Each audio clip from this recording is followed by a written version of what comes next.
இன்றைய தினம் இந்த நோன்பு எதற்காக நமக்கு கடமையாக்கப்பட்டிருக்கிறது? நோன்பு நோற்பதற்காக இறைவன் நமக்கு தேர்வு செய்து தந்திருக்கிற இந்த ரமலான் மாதத்தினுடைய சிறப்புகள் என்ன என்பன போன்ற விஷயங்களை இன்றைய தினம் நாம் அறிந்து கொள்வோம். ரமலான் மாதத்திலே அல்லாஹ் ரப்புல் ஆலமீன் இந்த நோன்பை கடமையாக்கியதை பற்றி தன்னுடைய திருமறை குர்ஆனிலே பின்வருமாறு சுட்டி காட்டுகிறான். ஷஹ்ரு ரமலான் அல்லதி உன்சில ஃபீஹில் குர்ஆன். இந்த ரமலான் மாதத்தில் தான் குர்ஆன் அருளப்பட்டது. ஹுதன் லின்னாஸ், அந்த குர்ஆன் மனித சமுதாயத்திற்கு நேர்வழி காட்டக்கூடியதாகவும், ஓ பையினாத்தி மினல் ஹுதா ஒல் ஃபுர்கான், அந்த நேர்வழியை தெளிவாக காட்டக்கூடியதாகவும், சத்தியத்தையும் அசத்தியத்தையும் வேறுபடுத்தி காட்டக்கூடியதாகவும் அமைந்திருக்கிறது. அந்த குர்ஆன் ரமலான் மாதத்தில் தான் அருளப்பட்டது. எனவே ஃபமன் ஷஹித மின்கும் ஷஹ்ர ஃபல் யசும்ஹு, உங்களில் யார் அந்த மாதத்தை அடைகிறாரோ அவர் அந்த மாதத்திலே நோன்பு நோற்கட்டும் என்று அல்லாஹ் சொல்கிறான். அப்போ ரமலான் மாதத்துக்கு ஒரு சிறப்பு இருப்பதாக அல்லாஹ் சொல்லும் பொழுது என்ன காரணத்தை சொல்கிறான்? இந்த மாதத்தில் தான் குர்ஆன் அருளப்பட்டது, அதுதான் சிறப்பு காரணம். இந்த ரமலான் மாதத்தை நம்ம எடுத்துக்கொண்டோமையானால் மற்ற 11 மாதங்களுக்கும் ரமலான் மாதத்துக்கு என்னமாவது வேறுபாடு இருக்குதா? அதே 24 மணி நேரம்தான். ரமலான் மாதத்தில் மற்ற மாதங்கள் எப்படி எல்லா காரியங்களும் நடக்கிறதோ அதே போல தான் ரமலான் மாதம் அமைந்திருக்கிறது. இதுக்குண்டு என்ன தனி சிறப்பு என்ன ரமலான் மாதத்துக்குண்டு என்றால், இந்த மாதத்தில் குர்ஆன் என்ற ஒரு பாக்கியத்தை வழங்குவதற்கு அல்லாஹ் இந்த மாதத்தை தேர்ந்தெடுத்துக்கிட்டான், அவ்வளவுதான். அப்போ குர்ஆன் அருளப்பட்டதுனால தான் ரமலானுக்கு சிறப்பு வந்தது. இந்த மாதத்துக்கு ஒரு தனிப்பட்ட எந்த சிறப்பும் கிடையாது. அல்லாஹ் நமக்கு ஒரு வழிகாட்டுவதற்கு அந்த வேதத்தை தருகிறான். அந்த வேதத்தை தருவதற்கு எந்த மாதத்தை தேர்ந்தெடுத்தானோ அந்த மாதம் ரமலான். அதுக்காக வேண்டி நீங்கள் நோன்பு வைங்க. இன்னும் சொல்ல போனால் இந்த குர்ஆன் அருளப்பட்டதுனால தான் ரமலானுக்கு சிறப்பு என்பதை இதைவிட அழுத்தமான வேறு வார்த்தையில் அல்லாஹ் சொல்லி காட்டுகிறான். இன்னா அன்ஸல்நாஹு ஃபீ லைலத்துல் கத்ர், இந்த குர்ஆனை லைலத்துல் கத்ர் என்ற மகத்துவமிக்க இரவிலே நாம் அருளினோம். வமா அத்ராக மா லைலத்துல் கத்ர், லைலத்துல் கத்ர் என்றால் என்னவென்று உமக்கு தெரியுமா? லைலத்துல் கத்ரி ஹைரும் மின் அல்ஃபி ஷஹர், இந்த மகத்துவமிக்க இரவு 1000 மாதங்களை விட சிறந்தது. அப்போ ரமலான் மாதத்தில் அல்லாஹ் குர்ஆனை தர்றான். அந்த ரமலான் மாதத்திலையும் லைலத்துல் கத்ர் என்ற மகத்துவமிக்க இரவிலே இந்த குர்ஆனை தருகிறான். அந்த குர்ஆனை அந்த இரவிலே தந்த காரணத்தினால் அந்த இரவு எத்தனை மடங்கு சிறந்து விளங்குகிறது என்று சொன்னால் 1000 மாதங்களை விட சிறந்து விளங்குது. 1000 நாட்களை விட அல்ல, 1000 மாதங்கள்னா 30,000 நாட்கள். அப்போ 1000 மாதங்களை விடவும் இந்த ஒரு இரவு சிறந்தது. அப்படின்னா இது எவ்வளவு இடத்துல கொண்டு எல்லாம் நிப்பாட்டிருக்கான்னு பாருங்க. அதாவது குர்ஆன் அருளப்பட்டதுனால அந்த ஒரு இரவு 1000 மாதங்களை விட சிறந்து விளங்குகிறது. அந்த ஒரு இரவு இந்த மாசத்தில் இருக்கிற காரணத்தினால் இந்த மாசமும் மற்ற மாசங்களை விட சிறப்புமிக்க மாசமாக அமைந்திருக்கிறது. இது எல்லாத்துக்குமே காரணம் குர்ஆன் அருளப்பட்டது தான். ரமலானுக்குன்னு வேறு தனிச்சிறப்பு எதுவும் கிடையாது. ரமலான் நாட்கள் மட்டும் 25 மணி நேரம் கிடையாது. அதுக்குண்டு அந்த மாதத்தில் மட்டும் எல்லாருக்கும் பணம் கிடைக்கும், அந்த மாதத்தில் மட்டும் யாருக்கும் நோயே வராது அப்படிங்கிற மாதிரியான சிறப்புகளாக இருக்குது. இல்லை. எதனால் சிறப்பு? குர்ஆன் என்ற வேதம் அருளப்பட்டதுனால தான் சிறப்பு. அப்போ ரமலானுடைய சிறப்பை அறிந்து கொள்வதற்கு முன்னால் நம்ம எதை தெரிஞ்சுக்கிறோன்னு? குர்ஆனுடைய சிறப்பையும் குர்ஆனுடைய முக்கியத்துவத்தையும் தான் விளங்கணுங்க. குர்ஆன் அருளப்பட்டதுனால தான் ரமலானுக்கு சிறப்புன்னு சொன்னால், ஒரு மாலை இருக்கிறது, கழுத்தில் போடுகிற மாலை, மலர் மாலை இருக்கிறது என்றால் அந்த மலர் மாலையில் நாறு கூட மணக்கும். நாருக்கு இயற்கையாக அந்த மனம் வந்ததா? அந்த பூக்களோடு சேர்ந்து இருந்ததுனால நாருக்கும் மனம். அதே மாதிரி தான் ரமலான் என்ற அந்த மாதம் மனம் பெறுவது எதனால் என்று சொன்னால் குர்ஆன் அந்த மாதத்தில் அருளப்பட்டதுனால தான். அப்போ நம்ம ரமலான் மாதத்தில் அடைந்திருக்கிற நாம் இந்த ரமலானின் சிறப்புகளை அறிந்து கொள்வதற்கு முன்னால் குர்ஆனுடைய சிறப்பை, அதனுடைய முக்கியத்துவத்தை, அதனுடைய தத்துவத்தை, அதனுடைய சிறப்பை நம்ம அறிந்து கொள்ள கடமைப்பட்டிருக்கிறோம். இன்றைக்கு நம்ம இஸ்லாத்தை அல்லாஹ்வுடைய மார்க்கம் என்று நம்புகிறோம். ஒவ்வொரு நபிமார்களும் தங்களை அல்லாஹ்வுடைய தூதர்கள் என்று சொல்வதற்கும், தங்களுக்கு கொடுத்தது அல்லாஹ்வுடைய வேதம் தான் என்பதை நிரூபிப்பதற்கும் அந்தந்த காலத்தில் அந்த சமுதாய மக்கள் மத்தியில் சில அற்புதங்களை நிகழ்த்தி காட்டுவார்கள். அந்த அற்புதங்களை பார்க்கிற மக்கள், இவர் இறை தூதர் தான், நமக்கெல்லாம் செய்ய முடியாத காரியத்தை இவர் செய்கிறாரு, இந்த காரியம் இறைவனால் மாத்திரமே செய்ய முடிந்த காரியம், இதை இவர் செய்வாரையானால் நிச்சயமாக இவரை இறைவன் தான் தூதராக அனுப்பியிருக்க முடியும் என்று அந்த மக்கள் நம்பி அவரை இறை தூதராக ஏற்றுக்கொள்கிறார்கள். இது எல்லா நபிமார்களையும் அந்த சமுதாய மக்கள் இது போன்ற அற்புதங்களை பார்த்துத்தான் நம்பினார்கள். நபிகள் நாயகம் ஸல்லல்லாஹு அலைஹி வஸல்லம் அவர்களை கடைசி நபியாக அனுப்பப்பட்ட நபிகள் நாயகம் ஸல்லல்லாஹு அலைஹி வஸல்லம் அவர்களையும் அவர்கள் காலத்தில் வாழ்ந்த மக்கள் அவங்களுடைய கேரக்டரை பார்த்தார்கள், அவங்களுடைய ஒழுக்கத்தை பார்த்தார்கள். அதையும் தாண்டி சில அற்புதங்களை அவர்கள் மூலமாக அல்லாஹ் நிகழ்த்தி காட்டினான அதையும் பார்க்கிறார்கள்.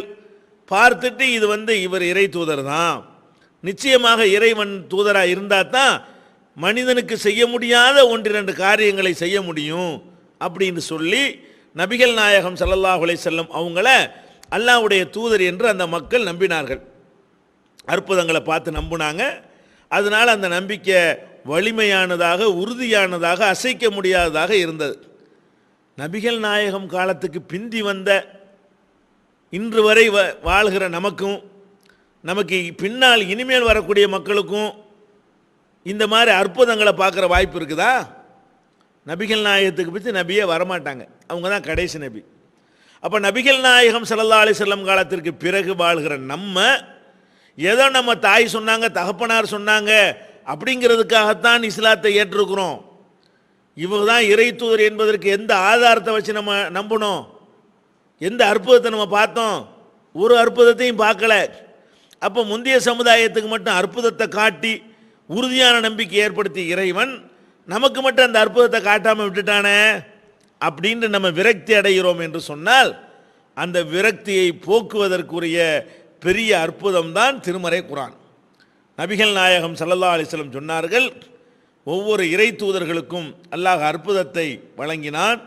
எனக்கு அல்லாஹ் கொடுத்த பெரிய அற்புதம் எதுவென்றால் திருமறை குர்ஆன் தான். அப்போ குர்ஆன் தான் எனக்கு கொடுத்த அற்புதங்கிறாங்க ரசூல் ஸல்லல்லாஹு அலைஹி வஸல்லம். குர்ஆன் அற்புதமா? அது எப்படி ஒரு புஸ்தகம் எப்படி அற்புதமாக இருக்க முடியும்? அற்புதம்னா மணலை கயிறா திரிச்சா அற்புதம்னு சொல்லலாம், அந்த இடத்துல மிதந்தா அற்புதம்னு சொல்லலாம், தண்ணிக்கு மேலே நடந்தா அற்புதம்னு சொல்லலாம், ஆட்டை கழுதையாக்குனா அற்புதம்னு சொல்லலாம், செத்தவனை உசுராக்குனா அற்புதம்னு சொல்லலாம், உயிரற்ற பொருள்களுக்கு உயிரை கொடுத்தா அற்புதம்னு சொல்லலாம். இது புஸ்தகத்தை காட்டிய அற்புதம்னா என்று நமக்கு தோன்றலாம். திருமறை குர்ஆன் எப்படியெல்லாம் அற்புதமாக இருக்கிறது? அந்த குர்ஆனை நம்ம ஆய்வு செஞ்சோம்னு சொன்னால், அதை ஒழுங்கான முறையில் கவனித்தோம் என்று சொன்னால், இறை தூதர்கள் அனுப்பப்பட்ட காலத்தில் வாழ்ந்த மக்கள் எப்படி அற்புதங்களை பார்த்து இவர் இறை தூதர் தான் என்று நம்பினார்களோ அதே மாதிரி அல்ல, அதை விட அதிகமாக உறுதியாக இது இறை வேதம் என்று நம்ம நம்ப முடியும். இது இறை வேதம் என்று நம்பிவிட்டோமேயானால் யார் இதை கொண்டு வந்து தந்தாரோ அவர் தூதர் நம்பிடுவோம்ல. இது செய்தி, இந்த செய்தி இறைவனுடைய செய்தி என்றால் இறை செய்தியை கொண்டு வந்தவர் யாராக இருப்பார்? இறைவனுடைய தூதராகத்தான் இருப்பார். அப்படி ஒரு பேர் அற்புதமாக திருமறை குர்ஆனை அல்லாஹ் நமக்கு தந்திருக்கிறான். அப்போ இந்த குர்ஆன் அருளப்பட்டதுனால ரமலானுக்கு சிறப்புங்கிறமே ஏன் விளங்குதா உங்களுக்கு? இன்னைக்கு நம்ம எதை அப்பன் சொன்னால் பாட்டன் சொன்னாங்கன்னு நம்ம நம்பிக்கிட்டு இருக்கிறோம். இந்த நம்பிக்கையிலிருந்து விடுபட்டு நாமளே விளங்கி நாமளே புரிந்து இது நிச்சயமாக இறை மார்க்கம்தான், இது யாரும் மனிதன் உண்டாக்குனது அல்ல என்று நம்ம விளங்க நினைத்தால், ஆசைப்பட்டால், அதற்குரிய பேர் அற்புதமாக நம்ம கையில் தவழுகின்ற திருமறை குர்ஆன் அமைந்திருக்கிறது. எப்படியெல்லாம் அற்புதமாக இருக்கிறது! பல வகையில் இது அற்புதமாக இருக்கிறது. என்ன அற்புதம்? ஒரு நூல் என்று சொன்னால் அதில் யாரும் அந்த நூல் மாதிரி தயாரிச்சிட முடியும். ஒரு மலையை குடையிறதுங்கிற மாதிரி ஒரு பெரிய சாதனைன்னா எல்லாருக்கும் செய்ய முடியாது. இமயமலையில் ஏறி சிகரத்தை அடைய சொன்னால் கஷ்டமாக இருக்கும். ஒரு புஸ்தகத்தை காட்டி இந்த மாதிரி எழுதுன்னு சொன்னால் ஏதோ கொஞ்சம் கஷ்டப்பட்டால் நெஞ்சிடலாம், எழுதிட முடியும். இந்த திருமறை குர்ஆன் எப்படி அமைக்கப்பட்டு எப்படி தரப்பட்டிருக்குன்னு சொன்னால் அதுவே அறைகோல் விடுகிறது. யாருக்கு அறைகோல் விடுகிறது? அரபு மொழியை கரைத்து குடித்து கரை கண்ட பண்டிதர்கள் வாழ்கிறாங்க அந்த காலத்தில், அவர்களுக்கு அறைகோல் விடுகிறது. அறைகோல் விடுற ஆள் யாரு? எழுதவும் தெரியாது, அவருக்கு படிக்கவும் தெரியாது. எழுதவும் படிக்கவும் தெரியாத முகமது நபி அவர்கள் அன்றைக்கு இருந்த பண்டிதர்களுக்கு அறைகோல் விடுறாங்க. என்ன அறைகோல்? இன் குன்தும் ஃபீ ரைபிம் மிம்மா நஸ்ஸல்னா அலா அப்தினா, நமது அடியாருக்கு நாம் அருளியதிலே உங்களுக்கு சந்தேகம் இருந்தால் ஃபஅத்து பி சூரத்தின் மின் மிஸ்லிஹி, இது மாதிரி ஒரு சூறாவை ஒரு அத்தியாயத்தை கொண்டு வாங்க. வதுஉ ஷுஹதாஅக்கும் மின் தூனில்லா, அல்லாஹ்வை தவிர மற்ற உங்களுடைய எல்லா கூட்டாளிகளையும் நீங்கள் சேர்த்துக்கிறங்க. எல்லாரும் ஒட்டுமொத்தமாக உங்கள் சபையை கூட்டி இது மாதிரி ஒன்று கொண்டு வாங்க. இப்படி ஒரு அறைகோல் விட இயலுமா? அன்றைக்கு நபிகள் நாயகம் ஸல்லல்லாஹு அலைஹி வஸல்லம் அவர்களை எப்படியாவது இறை தூதர் இல்லைன்னு ஆக்கி இந்த மார்க்கத்தை ஒழிச்சிடணும் என்பதில் வெறி பிடித்தவர்கள் அலைந்தார்கள். ஏன்?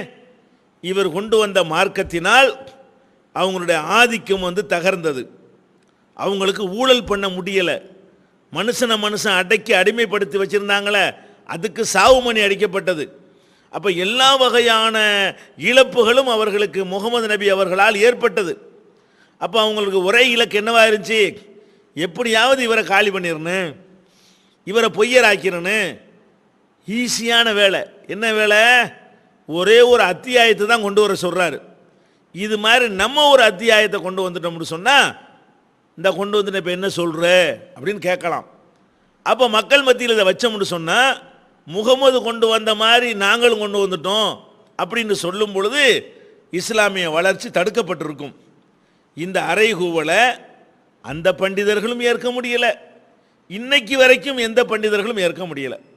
அப்போ இந்த குர்ஆன் எப்படி இருக்குன்னு சொன்னால் ஒரு எழுத்து தான், ஒரு வார்த்தை தான். இது மாதிரி இயற்ற முடியாது என்கிற அளவில் இது அமையப்பட்டிருக்கிறது. இது அற்புதமாக எப்படி இருக்குங்கிற அந்த மொழியை அறிந்தவர்களுக்கு தான் புரியும். இந்த குர்ஆன் எப்படி அற்புதம்னா அதனுடைய மொழி நடையினால தான் அற்புதமாக திகழ்கிறது. அந்த மொழியை அறிந்த பண்டிதர்களுக்கு தான் இதை சரியான முறையில் புரிந்து கொள்ள முடியும். இருந்தாலும் மொழி அறியாதவர்களும் இது அற்புதம் என்று வேற ஒரு ஆய்வு கண்ணோட்டத்தில் வைத்து நம்ம புரிந்து கொள்ள முடியும். என்ன ஆய்வு கண்ணோட்டம் சொன்னால், இந்த திருமறை குர்ஆன் உயர்ந்த இலக்கிய தரத்தில் இருக்கிறது. உயர்ந்த இலக்கிய தரத்தில் இருக்கிறது தான் சவால் விட முடியும். கொச்சையாக சாதாரண பேச்சு நடையில் இருந்தால் அதுக்கெல்லாம் சவால் விட முடியாது. உயர்ந்த இலக்கிய தரத்தில் இருக்கக்கூடிய எந்த ஒரு நூலுமே சாதாரண மக்களுக்கு புரிகிற மாதிரி எழுதவே முடியாதுங்க. நீங்கள் உங்கள் தமிழ் மொழியில் எடுத்துக்கொள்ளுங்கள். உயர்ந்த இலக்கியம் எதையெல்லாம் சொல்கிறீர்களோ அதை எவ்வளவு மேல் நிலையில் கொண்டு வைக்கிறீங்களோ அந்த அளவுக்கு மக்களிடமிருந்து அது அந்நியப்பட்டு போயிடும். திருக்குறள் எல்லாருக்கும் வழங்குமா? கம்பராமாயணம் எல்லாத்துக்கும் இலக்கியம்தான், அது உயர்ந்த இலக்கியம்தான். கம்பராமாயணத்தை எல்லாத்துக்கும் வழங்குமா? விளங்காது. ஏன் விளங்காது?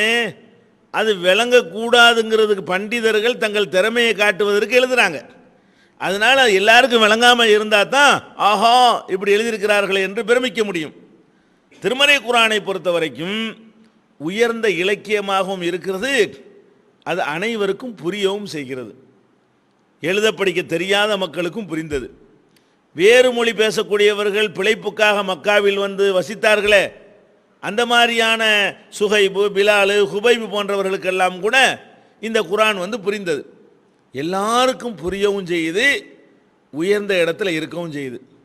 இப்படி சிந்திச்சு பார்த்தா இது எழுத படிக்க தெரியாத முகமதுடைய வார்த்தை இல்லை. அவர் வார்த்தை இல்லைன்னா அவரை படைச்சவனுடைய வார்த்தைன்னு நமக்கு ப்ரூஃபாகி போயிடும். அது மாத்திரம் இல்லாமல் இது 23 ஆண்டு காலத்தினுடைய ஒரு செய்தியுடைய தொகுப்பு. இது 23 வருஷம் பேசின பேச்சுகள் யாருடைய பேச்சு நீங்கள் எடுத்து பார்த்தாலும் அதில் முரண்பாடுகள் இருக்கும், அதில் மாற்றி பேசின விஷயங்கள் இருக்கும், அதில் குழப்பங்கள் இருக்கும். இதில் 23 ஆண்டு கால பேச்சை தொகுத்து பார்த்தீங்கன்னு சொன்னால் இதில் முரண்பாடே இல்லை. அதை கூட அல்லாஹ் வந்து ஒரு சிறப்பாக சொல்லி காட்டுறான். லவ்கான மின் இந்தி கைரில்லாஹி ல வஜது ஃபிஹி இஃப்திலாஃபன் கசீரா. இது அல்லாஹ்வை தவிர வேறு யாரிடம் இருந்தாவது வந்திருக்குமையானால் இதில் அநேக முரண்பாடுகளை பார்த்திருப்பார்கள். முரண்பாடு இல்லாமல் இருக்கிறது. இது இந்த வகையில் அது அற்புதமாக திகழ்கிறது. அது மாத்திரம் இல்லாமல் எந்த ஒரு நூலை நீங்கள் எடுத்துக்கொண்டாலும், எவ்வளோ பெரிய பண்டிதர்கள் மேதைகள்லாம் சேர்ந்து உருவாக்கிய நூலை எடுத்துக்கொண்டாலும் அவர்களுடைய நூல் எப்படி அமைக்கப்பட்டிருக்கும் என்றால், அவங்க காலத்தில் எந்த மாதிரியான அறிவு இருந்ததோ அதை ஒட்டி தான் அந்த நூல்கள் இருக்கும். அவங்க காலத்தில் உள்ள அறிவைத்தான் அவர்களால் பெற்றுக்கொள்ள முடியும். ஒரு 500 வருஷத்துக்கு பிந்தி என்னவெல்லாம் வருங்கிறதெல்லாம் கணித்து அதுக்கு ஏற்றவாறு 500 வருஷத்துக்கு முந்தி நூல் எழுதவே முடியாது. இப்போ எவ்வளவோ அழகான சீர்திருத்த கருத்துக்களை எல்லாம் திருவள்ளுவர் சொன்னார். அவர் சொல்லும் பொழுதே பாருங்க, சில விஷயங்களை தத்துவங்களை வேண்டாலும் சொல்லிட்டு போயிடலாம். சில விஷயங்களை அவர் சொல்றாரு, அந்த காலத்து அறிவுக்கு ஏற்றவாறு தான் அவரால் சொல்ல முடிகிறது. என்ன சொல்றாரு? ஒரு சந்திரனில் கிரகணம் ஏற்படுது. ஏன் ஏற்படுது? அவர் வாழ்ந்த காலத்தில் உள்ள பாட்டிமார்கள் ஒரு கதை சொல்லிக்கிட்டு இருந்தாங்க. சந்திரனில் ஒரு பாம்பு இருக்கிறது, அந்த பாம்பு வந்து சந்திரனை வந்து முழுங்கிரும், முழுங்கினவுடனே கிரகணம் ஏற்படும், முழுங்கிய பிறகு வெளியே வந்து துப்பும், உடனே கிரகணம் விலகும் அப்படின்னு சொல்லி ஒரு ராட்சச பாம்பு இருக்கிற மாதிரியும் அது வந்து சந்திரனை விழுங்குற மாதிரியும் அன்றைக்கு ஒரு கதை சொல்லப்பட்டு வந்தது. இந்த கதையை சொல்லக்கூடியவர்கள் இன்றைக்கும் கூட இருக்கிறார்கள். அப்போ வள்ளுவர் என்ன பண்ணுறாருன்னு கேட்டால், அவர் சொல்கிறார், கண்டது மண்ணும் ஒரு நாள் அலர் மண்ணும் திங்களை பாம்பு கொண்டற்று.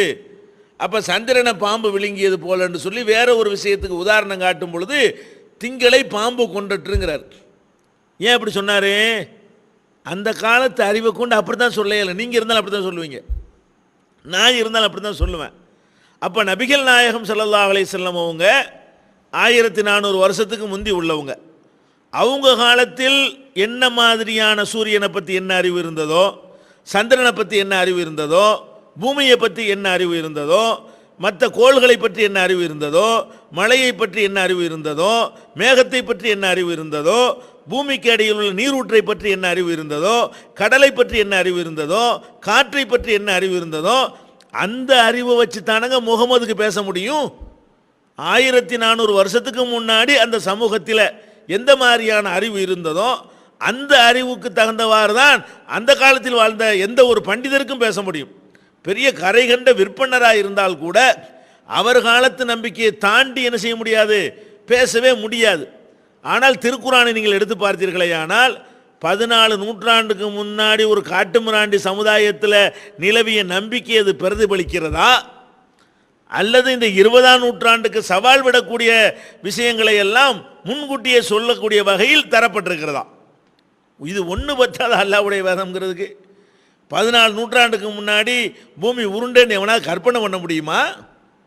அவன் வாழுகிற நாட்டுக்கு கீழே வேற உலகமே இல்லைன்னு நினைச்சான், அரபு நாட்டுக்கு மேலே உலகமே கிடையாதுன்னு நினைச்சான். அப்படி ஒரு காலம்.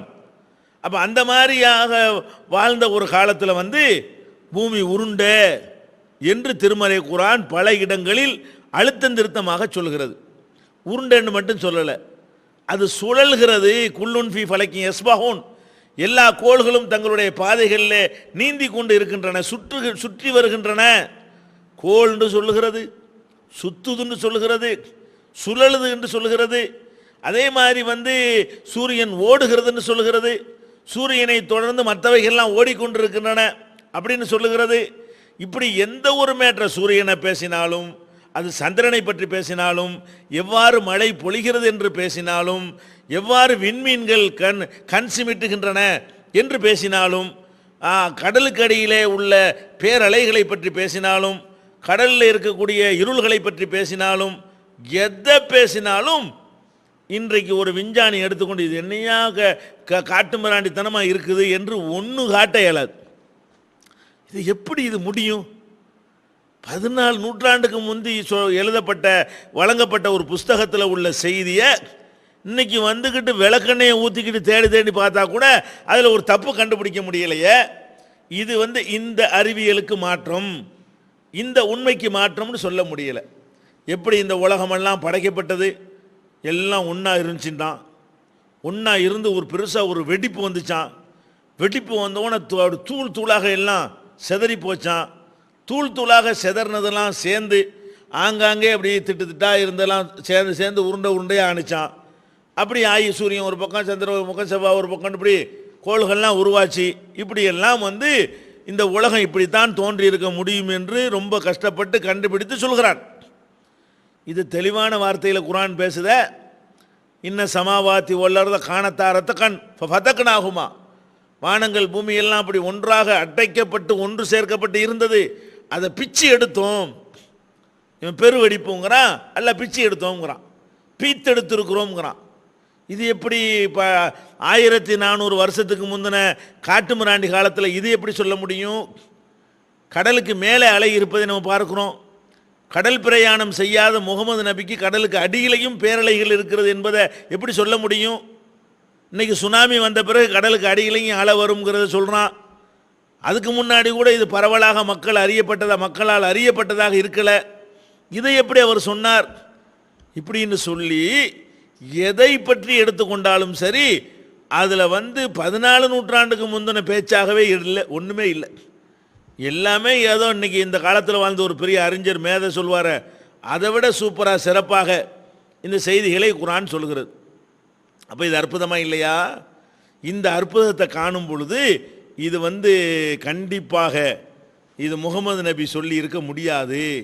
அவர் காலத்தில் இருந்த அறிவை கொண்டு, அவருக்கு இருந்த அறிவை கொண்டு, எழுத படிக்க தெரியாத ஆடு மேய்த்தவராக இருந்த, காலமெல்லாம் பள்ளிக்கூடத்து பக்கம் ஒதுங்காத அவருக்கு இருந்த அறிவை கொண்டு இவ்வளோ பெரிய விஷயங்களை சொல்ல முடியுமா? குர்ஆன் எதையெல்லாம் சொல்கிறது? கருவறையில் குழந்தை எப்படி வளருதுன்னு சொல்லுது. எப்படி சொல்லுது? இப்போ ஸ்கேனு எக்ஸ்ரேலாம் கண்டுபிடிச்சவுன அவ்வளோவன அறுத்து உள்ளக பார்த்துப்புட்டு தச்சு பார்த்துட்டு சொல்கிறானே, இப்படி சொல்லுதுங்க.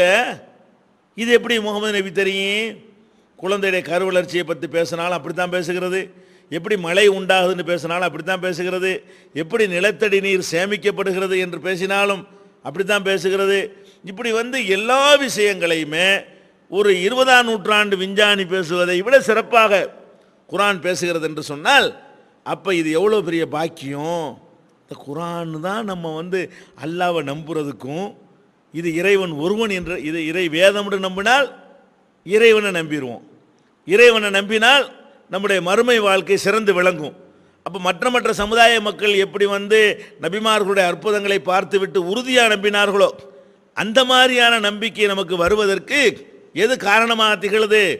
திருமறை குர்ஆன் காரணமாக திகழ்கிறது. அந்த வகையில் பார்த்தாலும் குர்ஆன் அருளப்பட்டதுனால ஏன் ரமலானுக்கு சிறப்புன்னு விளங்குது. அது விஞ்ஞான கண்டுபிடிப்பு ஒரு பக்கம் விடுங்க. அதை விட இன்றைக்கு மனிதன் பிரச்சனைகளுக்கு தீர்வுகளை எதிர்பார்க்குறான். எவ்வளவோ தீர்க்க முடியாத பிரச்சனைகள் இருக்கிறது. அந்த பிரச்சனைகளுக்கு தீர்வுக்கு என்னென்ன வழிமுறைகளாக கையாளுறான்.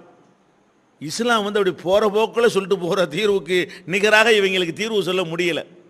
இஸ்லாம் ரொம்ப சிம்பிளாக, ரொம்ப சாதாரணமாக அதுக்கு தீர்வு சொல்லுகிறது. என்ன தீர்வு? உதாரணமாக தீண்டாமைன்னு ஒரு கொடுமை இருக்கிறது, நம்ம நாட்டில் இருக்கிறது. மேலை நாடுகளில் கூட வெள்ளைத்தோல் கருப்பு தோலுங்கிற வகையில் ஐரோப்பியனுக்கு ஆப்பிரிக்காக்காரனுக்கு மத்தியில் சண்டை நிலவிக்கிட்டு இருக்கிறது. நீக்ரோக்கள் 2ஆம் தர குடிமக்களாக கருதப்படுறாங்க. அவனுக்கு தனி பள்ளிக்கூடம், தனி பஸ்ஸு, தனி மருத்துவமனை, இப்படி எல்லா வகையிலையும் ஒரு சமுதாயத்தை தோலின் நிறத்தை வைத்து ஒதுக்கி வைக்கிற காட்சியை இந்த 20ஆம் நூற்றாண்டுலையும் பார்க்குறோம். இதை தீர்க்கணுமா தீர்க்கக்கூடாதா? தீர்க்கணுங்கிறாங்க, தீர்க்கறதுக்கு திட்டம் போடுறாங்க, சட்டமும் போடுறாங்க, வன்கொடுமை தடுப்பு சட்டம்ங்கிறாங்க. அதை அப்படி பேசக்கூடாது இப்படி பேசக்கூடாதுங்கிறாங்க. இன்னமும் ரெட்டைக்கோவலே ஒழிக்க முடியலை. இன்னமும் அவங்களுக்கு சில தெருக்களில் நடமாட முடியலை, சில ஊரணிகளில் தண்ணி எடுக்க முடியலை, சில இடங்களில் சில சுடுகாடுகளில் அவங்கள அடக்க முடியலை, புதைக்க முடியலை, பிணத்தை எடுத்துக்கிட்டு கூட போக முடியலை. சில ஊர்களில் பெண்கள் ஜாக்கெட் கூட போடக்கூடாது, செருப்பு அணியக்கூடாது, ஆண்கள் மேத்துண்டு போடக்கூடாது, மேலே பாதி மேலே திறந்தவர்களாக இருக்க வேண்டும். எப்போ இவ்வளோ கடுஞ்சட்டம் போட்டு 7 ஆண்டு தண்டனை 14 ஆண்டு தண்டனை என்றெல்லாம் சொல்லியும் கூட இதுக்கு உங்களால் தீர்வு காண முடிஞ்சா? தீர்வு காணன்னு சில சட்டம் போட்டு வந்தாங்க. சில பேர் என்ன பண்ணா, தீர்வு காண்பதற்காக வேண்டி பயங்கரமான தத்துவத்தை சொல்லுவாங்க. என்ன சொல்லுவாங்க? எல்லாருக்கும் ரத்தம் ஒன்று தான், ரத்தம் சிவப்பு தானே, உயர்ந்தவர் என்ன தாழ்ந்தவர் என்ன, உடல் மட்டுமே கருப்பு, உதிரம் என்றும் சிவப்பும் வாங்க. அப்படின்னா என்ன அர்த்தம்? என்னடா வசந்தவன் தாழ்ந்தவன், எல்லாத்துக்கும் ரத்தம் சிவப்பு தானடா. ரத்தம் சிவப்புன்னு சொன்னால் சமத்துவம் உண்டாயிருமா? கழுதைக்கும் மனுஷனுக்கு கூட ரத்தம் சிவப்பு தான், அப்போ 2 பேரும் சமமா? அட ரத்தம் சிவப்பாக இருக்கிறதுனால மனுஷன் சமம்னு வரும். இது தத்துவமா? இது அறிவுக்கு பொருந்துதா? இவன் என்ன செய்யறான்? ரத்தத்துடைய கலரை வச்சுக்கிட்டு என்ன செய்யறான்? மனுஷனை வந்து வேறுபடுத்த பார்க்குறான், மனுஷனை வந்து ஒற்றுமைப்படுத்த பார்க்குறான். ரத்தம் சிவப்பாக இருக்கலாம், சயின்டிஃபிக்காக எடுத்தீங்கன்னு சொன்னால் ரத்தம் வேறு வேற இல்லை. ஏ குரூப் இருக்குது, ஓ குரூப் இருக்கிறது, பி நெகட்டிவ் இருக்கிறது, பாசிட்டிவ் இருக்கிறது. அப்போ அந்த மாதிரி வந்து ரத்தங்களுடைய சிவப்பாக இருந்தால் கூட அதனுடைய குரூப்புகள் வேறையா இருக்குதா? அப்படின்னா மனிதனை பிரிக்கிறதுக்கு தானே ரத்தங்கள் உதவுது. இதா தத்துவம். இஸ்லாம் என்ன பண்ணுது? அடை ரத்தம் சிவப்புங்கிறதெல்லாம் சமத்துவத்தை உண்டாக்காது, நீ போடுற சட்டங்கள்லாம் சமத்துவத்தை உண்டாக்காது. இஸ்லாம் வந்து நெத்தி அடியாக ஒரு அடி அடிக்குது. என்ன அடிக்குது? அடே நீங்கள் எல்லாரும் ஒரு அப்பனுக்கு பிறந்தவன் போங்கடான்ற. முடிஞ்சு வச்சா கதை. ஒரு அப்பனுக்கு பிறந்த 2 பேர், எவன் வசந்தவன் எவன் தாழ்ந்தவன். ஒரு தகப்பன் இருக்கிறான், அவனுக்கு 2 பிள்ளை. இந்த 2 பிள்ளையில் எவன் பிறப்பால் உயர்ந்தவன்? ஒருத்தன் பிறப்பால் உயர்ந்தவன் கிடையாது. அவனுடைய படிப்பால் சாதனையால் வேண்டால் ஒருத்தன் உயர்ந்திருக்கலாம், ஒருத்தன் உயராமல் இருக்கலாம். பிறப்பால் 2 பேரில் யார் வசந்தவன்? 2 பேரும் சமம் தான். அந்த அப்பனுக்கு தான் 2 பேரும் பிறக்கிறார்கள். இஸ்லாம் எங்கே கொண்டே வைக்கிதுன்னு கேட்டால், நீங்கள் போடுற சட்டத்திட்டங்கள்லாம் ஒன்றுக்கு யூஸே ஆகாது, நாங்கள் போடுற தத்துவத்தை பாருன்னு சொல்லி, மனிதர்களே இன்னா ஹலக்னாக்கும் மின் தக்கரின் வ உன்சா, உங்களை எல்லாம் ஒரு ஆண் ஒரு பெண்ணிலிருந்து படைத்தோம்.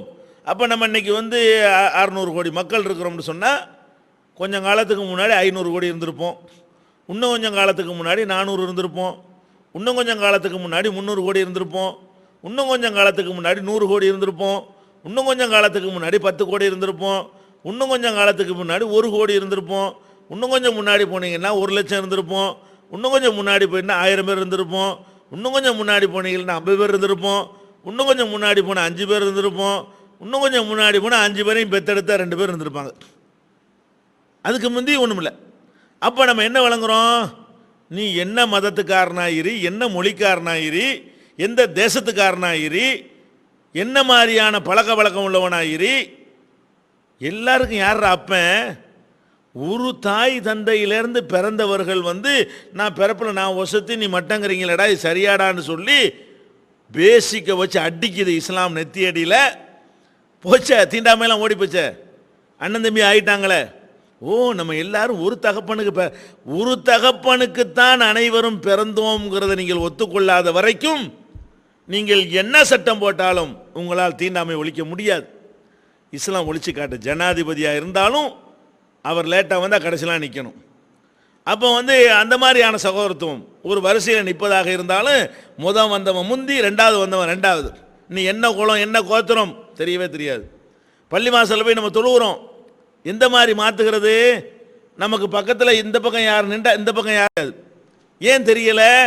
அதை கவனிக்கலை, அதை கேர் பண்ணலை நம்ம. ஆனால் மற்றவன் கேர் பண்ணுவான். பக்கத்தில் போய் நிற்கும்போது நீ என்ன சாதி, நீங்கள் என்ன சாதி அப்படின்னு என்ன செய்வான்? பேரை கேட்பாங்க நேக்கா, இல்லைன்னா ஊரை கேட்பாங்க. ஊரை கேட்டுட்டு என்ன செய்வான்? கரெக்டாக கண்டுபிடிச்சிக்கிறாங்க, ஓ இந்த ஜாதியாக தான் இருப்பான். அந்த மாதிரி ஏதாவது சேரி பேரை சொன்னான்னு வைங்களேன், அதுக்கு தகுந்த மாதிரி அவன்கிட்ட டீல் பண்ணிக்கிறது. இதுக்கெல்லாம் இங்கே இடம் இருக்குதா? அப்போ தீர்க்க முடியாத ஒரு தீண்டாமை பிரச்சனை எடுத்துக்கொண்டாலும் எவ்வளோ அற்புதமாக தீர்த்து நடைமுறையில் காட்டுத. இன்றைக்கு மதங்களின் பெயரால் வந்து எவ்வளோ பெரிய மௌட்டிகம் மூட நம்பிக்கை நிலவுகிறது. என்ன பண்ணுறான்? பெரிய படித்தவங்கிறான், பாரட்லா படித்தேங்கிறான், பெரிய கம்ப்யூட்டர் சயின்ஸ் படித்தவங்கிறான், அமெரிக்காவில் 2 லட்ச ரூபா சம்பளம்ங்கிறான், நான் அணு ஆயுதத்தை நான் தான் கண்டுபிடிச்சேங்கிறான். இவ்வளவையும் படித்த ஒருத்தனுக்கு கடவுள்னா என்ன, நான் யாரு, நான் யாரை வணங்குறேன்னு அது என்னன்னு விளங்கலையே. ஒரு மனிதன் வந்து வணங்குறான், யாரங்க வணங்கணும்? நீ கடவுளை பார்க்கல, உடுப்பா, கடவுளை நீனும் பார்க்கல நானும் பார்க்கல, சரி வணங்குற, குறைஞ்சபட்சம் உன்னை விட கொஞ்சம் மேலே உள்ளது தானே வணங்கணும். வணங்க பணியேன் நீ போயிட்டேன்னு சொன்னால் அப்படி தானே உலகத்தில் நடக்கிற. ஒரு பள்ளிக்கூடத்தில் வாத்தியார் மாணவர் இருந்தால் மாணவன் காலில் வாத்தியார் உழுவார், வாத்தியார் தான் மாணவன் காலில். ஏன்? அவன் அறிவு சொல்லுது வாத்தியாருங்கிறவர் கொஞ்சம் ஒசந்தவர், மாணவன் கொஞ்சம் ஒசந்தம் இல்லாதவன். ஒரு கட்சியில் மாவட்ட செயலாளரும் மாநில தலைவர் இருந்தால் ஒருத்தன் காலில் ஒருத்தன் உழுவுறதா இருந்தால் மாவட்ட தலைவர் காலிலையா மாநில தலைவர் உழுவார்? இஸ்லாத்தில் உழுவக்கூடாது. உழுவுற கொள்கை இப்படி நான் கேட்குறேன். அப்போ யார் யார்கிட்ட உழுவணும்? மேலே உள்ளவங்க காலில் கீழே உள்ளவங்க உழுவணும். அப்போ அறிவு என்ன சொல்லுது? நம்ம உழுவுறதா இருந்தால், கும்பிட்றதா இருந்தால், வணங்குறதா இருந்தால் அது நம்மளை விட மேலே இருக்கணும், கொஞ்சமாச்சு மேலே இருக்கணும். ஈக்குவலாக இருந்தால் கூட வணங்க மாட்டாங்களே ரெண்டு பேர், கொஞ்சமாச்சு மேலே இருக்கணும். இப்படியெல்லாம் பார்க்குறிய பள்ளிக்கூடத்தில் பார்க்குற, ஒரு இயக்கத்தினுடைய தொண்டன் தலைவன் மத்தியில் பார்க்குற, ஒரு குடும்பத்தில் கூட நான் புருஷன் நீ பொண்டாட்டி நீ தான் எனக்கு கீழே இருக்கணும் என்று சொல்கிற, அப்பனும் மௌனுண்டு வருவையானால் ஏன்டா அப்பனை ஏன்டா ஏற்று பேசுகிறேன்னு கேட்குற. மௌனை விட அப்பன் வசந்துருக்கிறான் வயசில். அப்போ ஏதாவது ஒரு வகையில் வசந்து இருக்கிறவர்களைத்தான் கீழே உள்ளவங்க வணங்கணுங்கிறதான உங்கள் சென்ஸு, அதானே உங்கள் அறிவு சொல்லுது. அப்போ எது கல்லை வணங்குறீங்க? இவ்வளவு எல்லாம் கரெக்டாக இருக்கக்கூடிய நீ எதை வணங்குற? நீ செஞ்சு வச்சுக்கிட்ட ஒரு கல்லை கடவுளுங்கிற, சூரியனை கடவுளுங்கிற. நீ பேசுவே சூரியன் பேசாது, நீ ஓடுவே சூரியன் ஓடாது, நீ சிந்திக்கவே சூரியன் சிந்திக்காது. சந்திரன் சிந்திக்குமா? காற்று சிந்திக்குமா? மரம் சிந்திக்குமா? உனக்கு உள்ள ஒரு அறிவு அதுக்கு இருக்குதா? ஒரு எறும்பு போய் அதை அரிச்சிச்சுன்னா, அதை கரையான் அரிச்சுன்னா தடுத்துருமா அந்த மரம்? கல்லுக்கு மேலே நாய் மூத்திரம் மஞ்சா தடுக்குமா? எது என்ன அறிவில் நீங்கள் இதெல்லாம் வணங்குறீங்க அப்படின்னு கேட்கக்கூடிய அளவில் பெரிய பெரிய பண்டிதர்கள் ஒரு பக்கம் நிற்கிறாங்க. இன்னொரு பக்கம் பாருங்கள், இந்தியாவில் எடுத்துக்கொண்டோமே ஆனால் அதிகம் படிக்காத சமுதாயம் நம்ம தான். இங்கே தான் டாக்டர்கள் கிடையாது, என்ஜினியர் கிடையாது, அமெரிக்காவில் வேலை பார்க்குறவங்க கிடையாது, அணு விஞ்ஞானி கிடையாது. இந்த மாதிரியான லெவலில் இருக்கிறவன் இங்கிட்டு இருக்கிறான். இவன் எவனாச்சும் ஒரு முஸ்லீம் கல்லை வணங்குறானா? சூரியனை வணங்குறானா? மரத்தை வணங்குறானா? மண்ணங்கட்டியை வணங்குறானா? இவனுக்கு தெரியுது இது என்னை விட மட்டம். அடே, ஒரு மனுஷனை விட மற்ற எல்லாம் மட்டம்னு சொல்லி வழங்குற இந்த அறிவை, பல்கலைக்கழகங்கள் வழங்காத அறிவை எது கொடுத்தது? இந்த குரான் போட்ட அந்த பதியம்தான். அது விதைத்த விதை தான் பெரிய பெரிய பட்டதாரிகளுக்கும் பல்கலைக்கழகத்தில் கல்வி கற்றவர்களுக்கும் கிடைக்காத ஞானத்தை கை நாட்டு பேர் வழிகளாக இருக்கிற முஸ்லீம்களுக்கு வழங்கியிருக்கிறது. அதை வழங்கியது குரான். அப்போ எதுக்கெல்லாம் தீர்வுன்னு பார்த்தீங்களா? அதே மாதிரி மதத்தை வைத்து கொண்டு சுரண்டுகிறார்கள், ஏமாத்துகிறார்கள். அடிப்படை என்ன? மனுஷன் கடவுளாவாங்கிற மனுஷனை கண்ணால் பார்க்குறான், நம்மளை மாதிரியே அவன் இருக்கான், நல்லா தெரியுது. நீங்கள் நல்லா சிந்திச்சு பார்க்க வேண்டும். நம்ம நாட்டு குடியரசுத் தலைவர் ஒரு சாமியாருக்குள்ள மண்டி போட்டு கீழே உட்கார்ந்துருந்தார். அந்த குடியரசுத் தலைவர் யார்? அவர் எந்த கொலை குற்றமும் செய்யவில்லை. இவர் எந்த சாமியார்கிட்ட உட்கார்ந்துருந்தார்? அவர் கொலை குற்றம் சாட்டப்பட்டு ஜெயிலில் போய் அடைச்சார். இந்த ஜெயிலில் அடைப்பதற்கு ஏற்ற ஒரு ஆளுடைய காலில் போய் இவர் கும்பிட்ட காட்சி நீங்கள் பார்த்தீங்க. இதுக்கு என்ன பேஸ், என்ன காரணம்? மனுஷன்தான். இதை உங்களால் விளங்க முடிஞ்சா? அந்த குரானை ஏற்றுக்கொண்ட மக்களை தவிர மற்ற எந்த சமுதாயத்தினாலேயாவது மனுஷன்தான், மனிதன்ட்ட தெய்வீக அம்சம் இல்லை, அவனு நம்மளை மாதிரி சாப்பிட்றான், நம்மளை மாதிரி குடிக்கிறான், நம்மளை மாதிரி மலைஜலத்தை சுமக்கிறான், நம்மளை மாதிரி நோய்வாய்ப்படுறான், நம்மளை மாதிரி தேவை உள்ளவனாக இருக்கிறான், நம்மளை மாதிரி நாளைக்கு மண்டையை போட்டுருவான். இதை உங்களால் விளங்க முடிஞ்சா?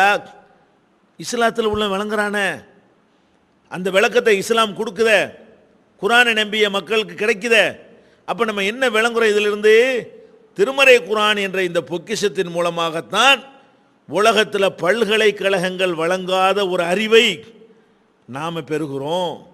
தீர்க்க முடியாத நாட்டில் எவ்வளவோ பாருங்க, இன்னைக்கு பார்க்குறோம், எவ்வளவோ அக்கிரமங்கள் நடக்குது, அநியாயம் நடக்குது. தடுக்கணும்னு ஆசைப்படுறாங்க, கூடி கூடி பேசுகிறாங்க, புதுசு புதுசாக சட்டம் கொண்டு வர்றாங்க, தடாங்கிறாங்க, பொடாங்கிறாங்க. பொடாவை கொண்டு வரதான் போடான்னு சொல்லி பார்லிமெண்ட்டில் கொண்டு வச்சுட்டு போயிட்டான். அப்போ தடாவுனாலே ஒன்றும் இல்லை, பொடாவுனாலே ஒன்றும் இல்லை, என்ன சட்டம் போட்டும் ஒன்றும் இல்லை. தடுக்க முடியலை, கற்பழிப்பை குறைக்க முடியலை, திருட்டை தடுக்க முடியலை, கொலையை தடுக்க முடியலை, கொள்ளையை தடுக்க முடியலை, கலப்படத்தை தடுக்க முடியலை. நாளுக்கு நாள் குற்றச்செயல்கள் அதிகரித்து கொண்டே போவதை நம்ம பார்க்குறோம். இஸ்லாம் எவ்வளோ சிம்பிளாக தீர்வாக்குது பார்க்குறீங்களா? அத்துவானியே சொல்கிறாரு இஸ்லாமிய சட்டத்தை கொண்டு வரணும்னு. முடிஞ்சு வச்சா கதை. அப்போ 1400 வருஷத்துக்கு முன்னாடி காட்டுமிராண்டி காலத்தில் வந்த சட்டம் மாதிரி இது இருக்குதா? இந்த 20ஆம் நூற்றாண்டு மேதைகளுக்கு பாடம் சொல்லி தரக்கூடிய தரத்தில் அமைந்திருக்கிறதா? இப்படி எல்லாத்துக்கும் தீர்வு. இதை கொண்டு வந்தால் சட்டம் உங்களுக்கு பிரச்சனை ஓவர் என்கிற அளவுக்கு அது பேசுகிற சட்டம் அப்படி இருக்கிறது, அது பேசுகிற கொள்கை அப்படி இருக்கிறது, அது சொல்லுகிற முன்னறிவிப்பு அப்படி இருக்கிறது, அது பேசுகிற சயின்ஸ் அப்படி இருக்கிறது, அதில் உள்ள தத்துவம் அப்படி இருக்கிறது. இப்படி எந்த ஒரு வகையை எடுத்து நீங்கள் குர்ஆனை வைத்து ஆய்வு செய்து பார்த்தாலும் இது அல்லாஹ் தந்ததுக்காக வேண்டி எவ்வளவும் நன்றி கடன் செலுத்தலாம். அதனால தான் இது இறங்கின ஒரு ராத்திரி 1000 மாசத்தை விட சிறந்ததாக ஆகுறது. அந்த ஒரு ராத்திரி இருக்கிற காரணத்தினால அந்த மாசமே சிறந்ததாக ஆகுறது. அதுக்குத்தான் அல்லாஹ் என்ன செய்யறான், டேய் உனக்கு என்னத்தை நான் தந்திருக்கிறேன், அதுக்கு நீ என்ன செய்ய போற? நோன்பு வை. நோன்பு வைக்க சொன்னது கூட காரணம் என்ன? உங்கள்கிட்ட வந்து தந்துட்டு எல்லாம் நோன்பு வைக்க சொல்றான். ஷஹ்ரு ரமலான் அல்லதி உன்சில பிஹில் குர்ஆன், இந்த ரமலான் மாதத்தில் தான் குர்ஆன் அருளப்பட்டது. குர்ஆன் அருளப்பட்ட எங்களுக்கு என்னன்னு கேட்குறீங்களா? ஹுதன் லின்னாஸ், அந்த குர்ஆன் மனிதனுக்கு நேர்வழி காட்டும். பையினாத்தி மினல் ஹுதா வல் ஃபுர்கான், அந்த நேர்வழியை தெளிவாக காட்டும், சத்தியத்தையும் அசத்தியத்தையும் வேறுபடுத்தி காட்டும். எனவே ஃபமன் ஷஹித மின்குமுல் ஷஹ்ர ஃபல்யஸ்முஹு, உங்களில் யார் அந்த மாதத்தை அடைகிறாரோ அம்மாதத்தில் அவர் நோன்பு நோக்கட்டும். அப்போ நம்மளை நோன்பு நோக்க அல்லாஹ் ஏன் சொல்கிறான்னு கேட்டால், உலகத்தில் யாருக்கும் கிடைக்காத ஒரு பாக்கியத்தை, ஒரு பேரருளை, குர்ஆன் என்ற பொக்கிஷத்தை நம்முடைய கையில் தந்துட்டு, இதை உனக்கு தந்திருக்கிறன்ல, லைலத்துல் கத்ருங்கிற இரவு தந்தன்ல, அந்த இரவு ரமலான் மாதத்திலான இருக்குது. அதனால அந்த ஒரு இரவில் இறக்கப்பட்ட காரணத்தினால் அது உள்ளடங்கி இருக்கிற அந்த ஒரு மாதத்துக்கு நீ நோன்பு வச்சு நன்றியை தெரிவிடான்னு எல்லாம் சொல்கிறான். அப்போ இந்த ரமலான் அவ்வளோ பெரிய சிறப்பு வாய்ந்ததாக அமைந்திருப்பதை நம்ம புரிந்து கொள்ள வேண்டும். அடுத்ததாக இந்த நோன்பு, ரமலானுடைய சிறப்பை வழங்கி கொண்டோம். இந்த நோன்பு எதுக்கு நோன்பு வைக்கிறோம்? அதில் கூட பாருங்கள், எல்லா மதங்களுடைய வணக்க வழிபாடுகள் எடுத்து பார்த்தீங்கன்னு சொன்னால் அது மனுஷனை கஷ்டப்படுத்துவதில் கடவுள் இன்பம் காண்பாருங்கிற அடிப்படையில் தான் அது நிறுவப்பட்டிருக்குங்க. எந்த மதத்தினுடைய வழிபாட்டை நீங்கள் எடுத்தாலும் சரி, கடவுள் பேரால் இவர் நஷ்டப்படணும், கஷ்டப்படணும், அதை பார்த்து கடவுள் சந்தோஷப்படுவார். காணிக்கை கொண்டு கொட்டணும், அது மாதிரி வந்துக்கிட்டு தன்னைத்தானே வேதனைப்படுத்திக்கிறேன்னு, அழகு குத்திக்கிறேன்னு, சவுக்கால் அடிச்சுக்கிறேன்னு, குளிரில் விட நடுங்கிக்கிட்டே நடந்தே போகணும், செருப்பு போடக்கூடாது, தீயில் போய் மிதிக்கணும், இப்படியெல்லாம் ஏதாவது செஞ்சால் தான் என்ன செய்ய, தலையில் தேங்காயை கொண்டு போய் உடைப்பாங்க, மண்டையில் ரத்தம் ஓடும், இருந்தாலும் கடவுளுக்காக மண்டையை கொடுத்துட்டு இருக்கணும். இப்படியெல்லாம் செஞ்சால் கடவுள் என்ன செய்வாரா? சந்தோஷப்படுவார் என்கிற அடிப்படையில் தான் நிறுவப்பட்டிருக்கிறது. இந்த மார்க்கத்தில் மாத்திரம் எந்த வணக்கத்தை எடுத்தாலும் இப்படி ஒரு அம்சமே இருக்காது. பள்ளியாசலுக்கு நீ காணிக்கை கொண்டு வர வேண்டியதில்லை, கடவுளுக்கு வாழைப்பழம் வாங்கிட்டு வர வேண்டியதில்லை, உங்களுக்கு தொழுகிறதுக்குரிய சுத்தமான ஒரு இடம், கைகால் மூஞ்ச கழுவிட்டு வரலாம். இப்படி இந்த மாதிரி வசதிகளோடு இருக்குமே தவிர உங்களை கஷ்டப்படுத்தக்கூடிய எதுவுமே இருக்காது. இந்த நோன்பு மட்டும் பார்த்தீங்கன்னா அப்படி தெரியும். பார்த்தா என்ன தெரியும்? என்ன அல்லாஹ் யாரையும் கஷ்டப்படுத்த மாட்டான். ஒரு மாதத்துக்கு சோறுதிங்க வேணாங்கிறானே, இது என்ன அது கஷ்டமாக இருக்கேன்னு நீங்கள் நினைக்கலாம். ஆனால் அது மேலோட்டமாக பார்க்கும்போது அப்படி இருக்குமே தவிர உண்மையில் ஆழமாக சிந்திச்சு பார்த்தீங்கன்னா கஷ்டமே கிடையாது. ஏன் கிடையாதுங்கிறோம்? ரமலான் மாதத்தில் நீங்கள் நோன்பு வைக்கிற காலத்துலேயும் சரி, நோன்பு வைக்காத 11 மாதத்துலேயும் சரி, அதே சாப்பாட்டை தான் நீங்கள் சாப்பிட்றீங்க. ரமலான் மாதத்தில் என்ன பண்ணுறோம்? இரவுல சாப்பிட்டு பகலில் சாப்பிடாமல் இருக்கிறோம். வேறு மாதங்களில் பகலில் சாப்பிட்டுட்டு இரவில் சாப்பிடாமல் இருக்கிறோம். 8 மணிக்கு ராத்திரி படுக்கிறோம், காலையில் 10 மணிக்கு எந்திரிக்கிறவர்கள் அதிகமாக இருக்கிறாங்க. இந்த 8லேருந்து 10க்குள்ளே என்ன சாப்பிட்டோம்? தூங்கிக்கிட்டே இருந்தோம். 3 வேளை சாப்பாடு டைம், அது அவ்வளோ டைம் அதில் அடங்கி இருக்கிறது. இருந்தாலும் நம்ம தூங்கிக்கிட்டே இருந்தோம், காலையில் எந்திரிச்சு சாப்பிட்றோம். அப்போ 8லேருந்து 10 வரைக்கும் 14 மணி நேரம் இருக்குதே, 8லேருந்து 8 வரைக்கும் 12 மணி நேரம் இருக்குதே, 8லேருந்து 6 வரைக்கும் 10 மணி நேரம் இருக்குதே. இந்த 10 மணி நேரம் சாப்பிட்டோமா? அப்போ இரவு முழுவதும் சாப்பிடாம தான் இருந்தோம். சாப்பிடாம இருந்த நம்ம அதனால் செத்துட்டோமா? அதனால் கஷ்டமாகி போச்சா? அதனால் உடல் தளர்ந்து போச்சா? ஒன்றுமே ஆகலை. 11 மாதமும் ராத்திரியில் சாப்பிடவே இல்லை, நம்ம நல்லா தான் இருக்கிறோம். அப்போ அதுலேருந்து நம்ம என்ன விளங்குறோம்? ஒரு 12-14 மணி நேரம் சாப்பிடாமல் இருப்பதனால் ஒன்றுமே ஏற்படாது என்று 11 மாதம் நிரூபிச்சிருக்கிறோம். அதை ரமலானில் உல்ட்டா பண்ணுறோம், வேறு ஒன்றும் கிடையாது. மாற்றுறோம். எப்படி மாற்றுறோம்? நீ பகலில் 12 மணி நேரம், ராத்திரியில் 12 மணி நேரம் திங்காமல் இருந்தீங்கள, பகலில் 12 மணி நேரம் திங்காத. இப்போ ராத்திரியில் நல்லா சாப்பிட்டுக்க. ராத்திரியில் என்ன செய்கிறோம்? 3 வேளைக்கு பேர 4 வேளை அடிக்கிறவங்களாம் இருக்கிறான். நோன்பு திறந்தோன்னு கஞ்சி அடிக்கிறான், தொழுதுட்டு வந்தவனு ஒரு சாப்பாடு சாப்பிட்றான். ராத்திரி 10 மணிக்கு தராவியை தொழுட்டு வரேன்னு சொல்லி 11 மணிக்கு ஒருக்கா இன்னொரு சாப்பாடை போடுறான். 3 மணிக்கு எந்திரிச்சிக்கிட்டு ஒன்று பண்ணுறான். இது போக நோம்புல ருசியாக உள்ளே போகாத நேரம் கட்ட நேரத்தில் சாப்பிட்றமே, அதுக்காக வேண்டி வகை வகையான இதுகளை செஞ்சுக்கிறான். இடையில நொறுக்கு தீனி வேற போட்டுக்கிட்டு சாப்பிட்றான். கணக்கு பண்ணி பார்த்தீங்கன்னு சொன்னால் 11 மாதம் சாப்பிட்றதை விட கொஞ்சமாவது அதிகம்தான் ஒருத்தன் சாப்பிட்றான். ரமலான் மாதத்தில் கொஞ்சமாச்சு, நிச்சயமாக கொஞ்சமாச்சும் அவனுடைய உணவுடைய அளவுலையும் தரத்துலையும் அதிகம்தான் இருக்கும். அப்போ இந்த நோம்பு நம்மளை கஷ்டப்படுத்தினால விளங்கிக்கணும். 11 மாதம் அளவுக்கு தான் இந்த ஒரு மாதமும் நம்ம சாப்பிட்றோமே தவிர, அதோட கூடத்தான் சாப்பிட்றோமே தவிர, அவ்வளோ பெரிய ஆராய்ச்சிலாம் இதுக்கு வேணாம். போன வருடம் நீங்கள் ஒரு வருஷம் கணக்கு எழுதி வச்சுருந்தீங்கன்னா பாருங்கள், 11 மாதம் என்ன செலவாகுது, ரமலானில் என்ன செலவாகுதுன்னு பாருங்கள், டபுளாக இருக்கும். அப்போ நல்லா திங்கிறோம். அப்போ ரமலான் மாதத்தில் அதிகமாக சாப்பிட்றோமே தவிர இது கஷ்டப்படுத்துறதுக்கா இல்லை, வேறு எதுக்குன்னு கேட்குறீங்களா? அதில் ஒரு அர்த்தம் இருக்குது. என்ன அர்த்தம்? இந்த ரமலான் மாதத்தில் நம்ம ராத்திரியில் சாப்பிடாம இருக்கிறோன்னு வைங்க, தூங்கிடுவோம். தூங்குனா என்னவாக? பசி தெரியாது. பசிக்கு உள்ளுக்குள்ள தேவைப்படும், தெரியாது. நம்ம தூங்கிடுறோமே, எந்திரிச்ச பிறகு ஒரு மாதிரியாக இருக்கும், சாப்பிட தோணும். அதனால் இந்த பசியை தெரியாத காரணத்தினால நம்மளை கண்ட்ரோல் பண்ணுறதுங்கிற மேட்ருக்கு இடமில்லை, அதுவாக இயற்கையாகவே அப்படி போயிடுது.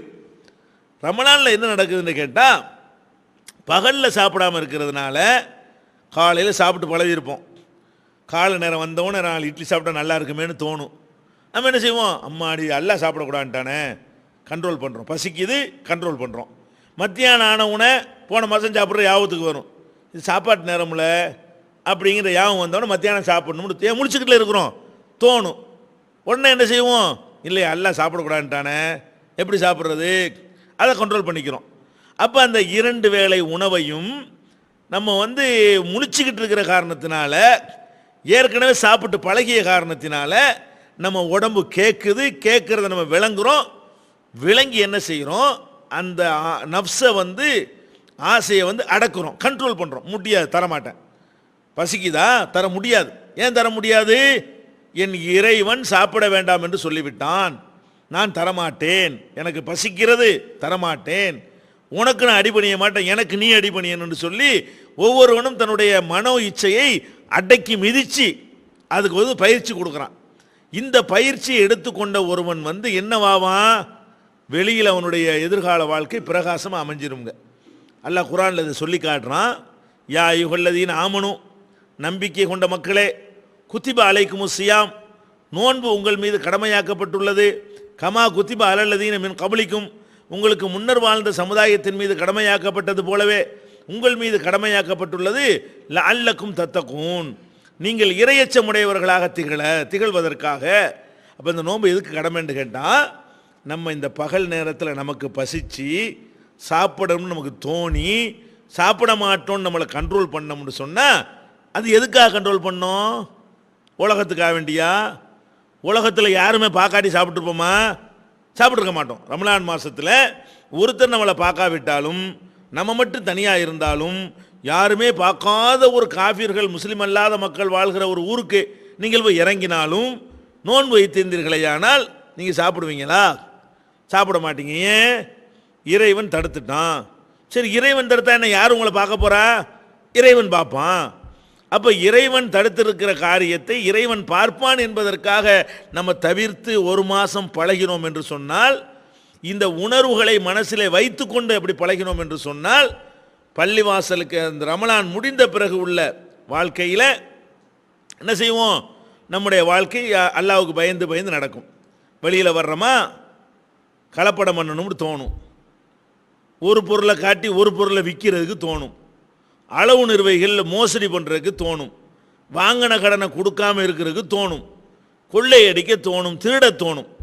அப்போ நம்ம மனசில் வரும், ஆமாம் நமக்கு சொந்தமான சாப்பாட்டையே யாரும் இல்லாத நேரத்திலே நம்ம சாப்பிடாமல் இருந்தோமே, அல்லாஹ் பார்க்குமான்னு பயந்துக்கிட்டு இருந்தோமே, இப்போ அடுத்தவன் பொருளா செய்யுது.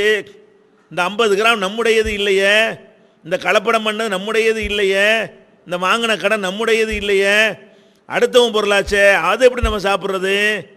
இப்படி நினைத்தால் அது எவ்வளோ பெரிய பக்குவத்தை ஏற்படுத்துன்னு பாருங்கள். எவ்வளோ பெரிய பயிற்சி. அதுக்கு தாங்க இந்த நோன்பு கடமை.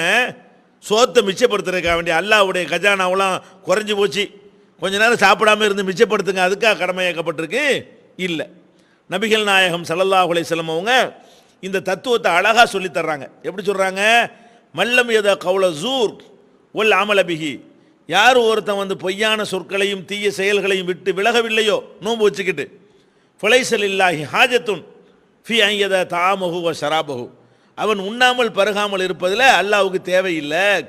நீ உண்ணாமத்தாப்ப இருந்த, நீ அந்த உண்ணாமல் இருந்து தீய செயலேருந்து விலகலைய, தீய சொல்லிருந்து விலகலைய, நோன்பையும் வச்சுக்கிட்டு தீமையும் செஞ்சுக்கிட்டு இருக்கிறிய, உன்னை அது மாற்றலையே, இது எதுக்கு அல்லாஹ்வுக்கு? அப்போ அல்லாஹ்வுக்கு இதெல்லாம் தேவையே கிடையாது, முதல் விளங்கிக்கிறணும். அப்போ இந்த ஒரு பக்குவத்தை நம்ம பெறுவதற்காகத்தான் அல்லாஹ் வந்து நோன்பை நமக்கு என்ன செஞ்சிருக்கிறான்? கடமையாக்கி இருக்கிறான். இஸ்லாத்தினுடைய எல்லா சட்டங்களுமே எல்லா வணக்கங்களுமே இதை அடிப்படையாக வைத்துத்தான் நமக்கு தரப்பட்டிருக்கிறது என்பதை நீங்கள் புரிந்து கொள்ள வேண்டும். தொழுகை எடுத்துக்கொள்ளுங்கள், குனிஞ்சு நிமிந்து நெத்தியை கொண்டே வைக்கிறோன்னா அல்லாஹ் கிரேடு ஏறப்போகுதா? இல்லை. எதுக்காக தொழுகை? இன்ன ஸலாத்த தன்ஹா அனில் ஃபஹ்ஷாய் வல் முன்கர், தொழுகை என்பது தீய காரியங்களிலிருந்தும் அருவருக்கத்தக்க காரியங்களிலிருந்தும் மனிதர்களை தடுக்கும். அப்போ அந்த தொழுகைக்கு பிறகு உனக்கு என்ன செய்யணும்னு கேட்டால், தொழுகையை கடைப்பிடிக்க முன்னாடி நீ எப்படி இருந்தியோ அதிலிருந்து மாறி தொழுகையை கடைப்பிடிக்க ஆரம்பித்த பிறகு உன்னிடத்தில் பொய், பித்தலாட்டம், ஃப்ராடு, ஏமாற்று, மோசடி, விபச்சாரம், தண்ணி அடிக்கிறது, எல்லா தீமைகளும் உன்னிடமிருந்து எடுபட வேண்டும். அதை தொழுகை தடுக்கும். எப்படி தடுக்கும்? நம்ம தொழுகிறோம், தனியாக தொழுகிறோம், தொழுகும்போது ஓத வேண்டிய விஷயங்கள் இருக்கிறது, ஓதாமல் வாய அசைக்கிறோம். யாருக்கா தெரியுமா? தெரியாது. ஆனால் எப்போவாது வாய அசைச்சு சும்மா நின்றுப்போமா? நம்ம நிற்க மாட்டோம். ஏன்? என்ன ஓதணுமோ கரெக்டாக ஓதுவோம். ஏன் அப்படி ஓதணும்? யாருக்கு தெரிய போகுது? அவனுக்கு தெரியும், யாருக்கும் தெரியாது, ஒரே ஒருத்தனுக்கு தெரியும். அப்போ அவனுக்கு தெரியுமே என்பதற்காக வேண்டி நீங்கள் வந்து அந்த நோன்பு காலங்கள் தொழுகையில் இருக்கும் பொழுது எல்லாத்தையும் முறையாக செய்தீர்களேயானால், தொழுது கொண்டிருக்கும் போது காற்று பிரிந்து விட்டது என்றால் நீங்கள் அப்படி நின்றுவீங்களா? ஓடி போய் ஒழு சென்று வர்றீங்க. யாருக்கு தெரிய போகுது? அவனுக்கு தெரியும். இப்படி பயிற்சி எடுத்தால் அது தீமைகளை தடுக்குமா தடுக்காதா? நிச்சயமாக தடுக்கும். அப்போ இஸ்லாத்தில் உள்ள தொழுகை, நோன்பு, எந்த ஒரு வணக்கத்தை நீங்கள் எடுத்துக்கொண்டாலும் உங்கள்கிட்ட அல்லாஹ் ஆதாயம் அடைவதற்கோ, உங்களை கஷ்டப்படுத்துவதற்கோ, உங்களை வேதனைப்படுத்துவதற்கோ இந்த மாதிரியான வணக்கங்களை அல்லாஹ் தரவே இல்லை. நம்மளை நல்லவன் ஆக்குறதுக்காக தான் அவ்வளவுமே. இந்த மாதிரி ஒரு பயிற்சியை நம்ம எடுத்துக்கொண்டோம்னு சொன்னால் கொஞ்சம் அப்படி கற்பனையை சிந்திச்சு பாருங்கள், கற்பனை செஞ்சு பாருங்கள். எப்படி நம்ம எல்லாருமே, எல்லா மனிதனுமே நோன்பு நோற்று எல்லா மனிதனுமே இந்த பயிற்சி எடுத்துறான். இந்த பயிற்சி நம்மை அல்லாஹ் பார்த்துக்கிட்டு இருக்கிறான். எப்படி நம்ம வீட்டில் தனியாக இருக்கும் பொழுது, பசிக்கும் பொழுது, சாப்பாடு வீட்டில் இருக்கும் பொழுது சாப்பிடாமல் இருந்தோமோ, அல்லாஹ் பார்ப்பான் என்று இருந்தோமோ, அந்த அல்லாஹ் வெளியே என்னை பார்க்கிறான். கல்யாணம் பண்ண போகிறோமா, பெண் வீட்டார் டவுரி வாங்க போகிறோமா, அப்போ நமக்கு யாவும் வரணும், இது எப்படி நம்ம டவுரி வாங்குறது? நம்ம ஒரு கோல தண்ணி குடிக்கிறதுக்கு பயந்தோமே, அந்த அல்லாஹ் அதை தடுத்துருக்கிறானே, இது அல்லாஹ் பார்க்க மாட்டானா? ஆடம்பரமாக கல்யாணம் பண்ணணும்னு தோணும் பொழுது இது எப்படி ஆடம்பரம் பண்ணுறது? அன்னைக்கு சாப்பிடக்கூடாதுன்னு நம்ம இருந்தோமே அல்லாஹ் சொன்னதுக்காக வேண்டி, இது எப்படி நம்ம செய்கிறது? வரதட்சணை வாங்க மாட்டீங்க, ஆடம்பரம் பண்ண மாட்டீங்க, ஃப்ராடு பண்ண மாட்டீங்க, ஏமாற்ற மாட்டீங்க, கொள்ளையடிக்க மாட்டீங்க, கொலை செய்ய மாட்டீங்க. அட ஏன் வீட்டு உணவையே சாப்பிடாதனா உன் வீட்டு உணவை எப்படி சாப்பிடுவேன்? அல்லாஹ் தடை செஞ்சிட்டாங்கிறதுக்காக வேண்டி எனக்கு சொந்தமான ஹலாலான உணவையே நான் தியாகம் செய்திருக்கிறேன், எனக்கு சொந்தம் இல்லாத எப்படி எடுப்பேன்? இப்படி எல்லாரும் மாறணும்டா எப்படி உலகம் இருக்குன்னு பார்த்தீங்களா? திருட்டு இருக்குமா, கொள்ளை இருக்குமா, கொலை இருக்குமா, ஃப்ராடு பித்தலாட்டம் இருக்குமா? இப்படி எல்லாரும் அப்படி மாறுவார்களே ஆனால் ஒட்டுமொத்த உலகத்துக்கு எவ்வளோ பெரிய நன்மை. இவனுக்கு நன்மை, உலகத்துக்கு நன்மை, இவனுடைய மறுமைக்கு நன்மை. இது மாதிரியான ஒரு நல்ல நோக்கத்திற்காகத்தான் இஸ்லாம் வந்து நோன்பு என்ற கடமையை இந்த புனிதமிக்க ரமலான் மாதத்திலே, குர்ஆன் அருளப்பட்ட மாதத்திலே நமக்கு தந்திருக்குதே தவிர எதுக்கு இல்லை? பசியை உணர்வதற்குன்னு ஒரு தத்துவத்தை சொல்லிக்கிறாங்க. பசியை உணர்வதற்கு நோன்புன்னா அப்போ எதுக்கு ஏழைக்கு கடமையாக்கணும்? ஏழை தான் எப்போ பார்த்தாலும் பசியை உணர்ந்துக்கிட்டு இருக்கிறானே, அப்போ பசியை உணர்வதற்கெல்லாம் நோன்பு கிடையாது. பசியை எல்லாரும் உணர்றான். பசியை உணர்வு கடமையாக்குனா ஏதோ ஒரு நாள் கடமையாக்குனா போதும், அன்னைக்கு பசியை உணர்ந்துக்கிறோமா. ஆனால் பசியை உணர்ந்தான் பணக்காரன் சாப்பிட்டுட்டு இருக்கிறான், இல்லாட்டி அவன் பசிக்காமல் இப்போ சாப்பிட்றான். அவன் பசியை உணர்வு அதெல்லாம் நோக்கமே கிடையாது. நோக்கம் என்ன? நம்மை படைத்த இறைவன் நம்மை பார்த்து கொண்டிருக்கிறான் என்கிற உணர்வோடு அவனுடைய எல்லா கடமைகளையும் நம்ம நிறைவேற்ற வேண்டும். அவன் தடுத்த அத்தனையிலிருந்து விடுபட வேண்டும். இத்தகைய ஒரு நிலையை உருவாக்குவது தான் நோன்பை இறைவன் கடமையாக்கி இருப்பதனுடைய முக்கியமான நோக்கம். இந்த நேரத்தில் நோன்பை நம்ம நிறைவேற்றி இருக்கும் பொழுது, இறையச்சத்திற்காக நம்ம நிறைவேற்றி இருந்தாலும் நம்மளை அறியாமலேயே நம்முடைய நோன்புகளில் சில தவறுகள் ஏற்படுவதற்கு வாய்ப்பு இருக்கிறது. நோன்பு வச்சுக்கிட்டு கோல் சொல்லியிருப்போம், நோன்பு வச்சுக்கிட்டு எல்லாம் பேசக்கூடாது தான், இருந்தாலும் நோன்பு வச்சுக்கிட்டு கோல் சொல்லியிருப்போம், நோன்பு வச்சுக்கிட்டு புறம் பேசியிருப்போம். அதெல்லாம் பேசினா என்னவாயிரும்? அந்த நோன்பு கிடைக்கிற நன்மையுடைய அளவு குறைஞ்சி போயிடும். சும்மா ஃபார்மாலிட்டி நோன்பாக போயிடும், ஒரிஜினல் நோன்பாக இருக்காது, டூப்ளிகேட் நோன்பாயிரும். அப்போ அந்த மாதிரி ஆகக்கூடாது. நம்ம வச்ச நோன்பு நமக்கு முழுசாக கிடைக்கணும். அல்லாஹ் சொல்கிறானே, அஸ்ஸௌமுலி வானா அஜிசிபிஹி, நோன்பு எனக்கே உரியது, நானே அதற்கு கூலி கொடுப்பேன்னு சொல்கிறானே. அதை அடைய வேண்டுமானால் நம்முடைய நோன்பு முழுமை பெற்ற நோன்பாக இருக்க வேண்டும். ஆனாலும் நம்ம அறியாமலே நோன்பில் தவறுகள் வந்து விடலாம். அதுக்காக அல்லாஹ் என்ன பண்ணுறான்னு கேட்டால், நபிகள் நாயகம் ஸல்லல்லாஹு அலைஹி வஸல்லம் மூலமாக அப்படி ஏதாவது உங்களுக்கு தவறு நேர்ந்தால் நீங்கள் ஒட்டுமொத்த 30 நாள் 29 நாள் நோன்பில் ஏற்பட்ட தவறுகளுக்காக வேண்டி நீங்கள் ஃபித்ராங்கிற ஒரு தர்மத்தை செய்யுங்க. அந்த தர்மத்தை கொடுப்பதன் மூலமாக அந்த நோன்பில் ஏற்பட்ட தவறுகளுக்கு அது பரிகாரமாகிவிடும். அதே நேரத்தில் அன்றைய தினம் ஏழைகள் இருப்பாங்க. ஒரு பெருநாள் என்பது ஒட்டுமொத்த சமுதாயத்துக்கு வரக்கூடியது. பணக்காரன் மட்டும் சாப்பிட்றதுக்கு பேர் பெருநா கிடையாது, நடுத்தர வர்க்கத்தில் உள்ளவங்க மட்டும் சந்தோஷமாக இருக்கிறதுக்கு பேர் பெருநா கிடையாது. அந்த சமுதாயத்தில் உள்ள அத்தனை பேரும் அன்னைக்கு சந்தோஷமாக இருக்கணும், மன நிறைவோடு இருக்கணும், அத்தனை பேரும் வயிறார உண்ணணும், அப்படிங்கிறதுக்கு தான் பெருநாள். அந்த பெருநாள் தினத்தில் நீ சாப்பிட்ற மாதிரி அந்த ஏழை சாப்பிடணும், அதுக்கு துணையாக இருங்கள் என்பதற்காக நபிகள் நாயகம் ஸல்லல்லாஹு அலைஹி வஸல்லம் அவங்க ஃபித்ரா என்ற தர்மத்தை கடமையாக்கினார்கள். ஃபித்ராண்டா என்ன? சில பேர் நமக்கு மட்டும் கொடுத்துட்டு போயிடுறாங்க. ஒரு குடும்பத்தை யார் பராமரிக்கிறாரோ அவர் மீது அந்த குடும்பத்து மெம்பர்களுக்கெல்லாம் ஃபித்ரா மெம்பர்களுக்காகவெல்லாம் கணக்கு பார்த்து ஃபித்ரா கொடுக்குற கடமை இருக்கிறது. 4 பிள்ளை இருந்தால் 4 பிள்ளைக்காக கொடுக்கணும், தாய் தகப்பன் இவர் பராமரிப்பில் இருந்தால் அதற்காக கொடுக்கணும், மனைவிக்காக கொடுக்கணும், இப்படி எத்தனை பேர் இருக்காங்களோ கணக்கிட்டு அதற்கு ஏற்றவாறு அந்த ஃபித்ராங்கிற தொகையை வழங்க வேண்டும். வழங்கினால் நோன்புல உள்ள தவறுக்கு பரிகாரம் ஆயிரும். நோன்பு வச்சவங்களுக்கு, நோன்பு வைக்காத சிறுவர்கள் முதியவர்களாக இருப்பார்களே, ஆனால் அவங்க ஏழைக்கு உதவி செய்ய, பெருநாள் அன்னைக்கு ஏழைக்கு உதவி செய்த நன்மையை அவங்களுக்கு கிடைச்சி போயிடும். எப்போ கிடைக்கும்? நம்ம கொடுக்குற, அதாவது சொல்லுவாங்க ஒரு பழமொழி, விளக்க பிடிச்சிக்கிட்டே கிணத்துல உழுவக்கூடாதுன்னு சொல்லுவாங்க. இருட்டில் போய் விழுந்தாலும் மன்னிக்கப்படும். விளக்கையும் கையில் வச்சுக்கிட்டு போய் கிணத்துல வேணாச்சும் உழுவானா? உழுவக்கூடாது, உழுவ மாட்டான், அறிவாளி உழுவ மாட்டான். இப்போ நம்ம 20ஆம் நூற்றாண்டில் வாழ்கிறோம். நம்ம கொடுக்குற இந்த ஃபித்ரா ஒழுங்காக எங்கே கொடுத்தா ஒழுங்காக சேருது, இதை சாதாரணமாக அப்படி பார்வை பார்த்தாலே விளங்கி கொள்ளலாம்.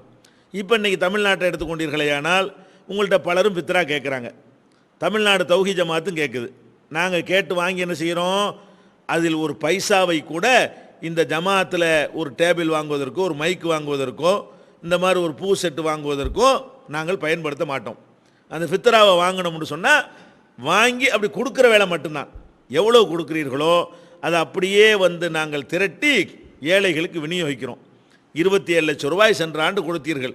அது அப்படியே யார் யாரெல்லாம் கொடுத்தீங்கன்னு பட்டியலை உணர்வுதலில் போட்டோம். எந்தெந்த ஊர்களுக்கெல்லாம் விநியோகிக்கப்பட்டது என்ற விவரங்களையும் விளக்கமாக நாங்கள் எடுத்து சொன்னோம். அது அந்த போட்டாக்களையும் எடுத்து போட்டோம், அந்த கணக்குகளையும் வெளியிட்டோம். நில் பேலன்ஸ், வரவும் செலவும் கரெக்டாகிவிட்டது. அதற்கு முந்தின ஆண்டுடைய ஃபித்ராவை அதே மாதிரி வெளியிட்டோம். ஆனால் சில இயக்கத்தைச் சேர்ந்தவர்கள் ஃபித்ரா என்று வசூலிக்கிறார்கள், அந்த இயக்கத்திற்கு பயன்படுத்துகிறார்கள், இயக்க நிர்வாகிகளுக்கு எடுத்துக்கொள்கிறார்கள், தங்களுடைய வசதிக்கு பயன்படுத்துகிறார்கள், நிர்வாக செலவுக்கு எடுத்துக்கொள்கிறார்கள். அப்போ ஏழை மக்களுடைய பெருநாளை கொண்டாடுவதற்கு உள்ள ஃபித்ராவை இன்னைக்கு தேதி வரைக்கும் கணக்கு காட்டாமல் சாப்பிடுவதற்கும் சுரண்டுவதற்கும் அரசியல்வாதிகளை விட கேடுகட்டவர்களாக இருக்கிறார்கள்னு தெரிஞ்சுக்கிட்டு அங்கே கொடுப்பீர்களேயானால் ஏழைகளுடைய வறுமை விரட்டிய நன்மையும் கிடைக்காது, நோன்புக்கு பிராயச்சித்தம் என்று சொன்னார்களே, அந்த கேரண்டி இழக்க வேண்டிய நிலை ஏற்படும். எனவே இந்த ஃபித்ராவை முறையாக நீங்கள் விநியோகிக்க விரும்பினால் எங்களுடைய கிளை நிர்வாகிகள் அந்தந்த பகுதிகளில் இருக்கிறார்கள். நீங்கள் அவர்கள் கைவசத்திலே ஃபித்ராவை கொடுத்தீர்களேயானால் அது உரிய முறையிலே விநியோகிக்கப்பட்டு அல்லாஹ்வுக்கு பயந்து அதன் கணக்குகள் நம்முடைய உணர்வு வார இதழிலே வெளியிடப்படும் என்பதை தெரிவித்துக் கொண்டு இன்றைய நிகழ்ச்சியை நிறைவு செய்து கொள்வோம். வாஹிரு தாவானா அனில் ஹம்துலில்லாஹி ரபில் ஆலமீன். அஸ்ஸலாம்.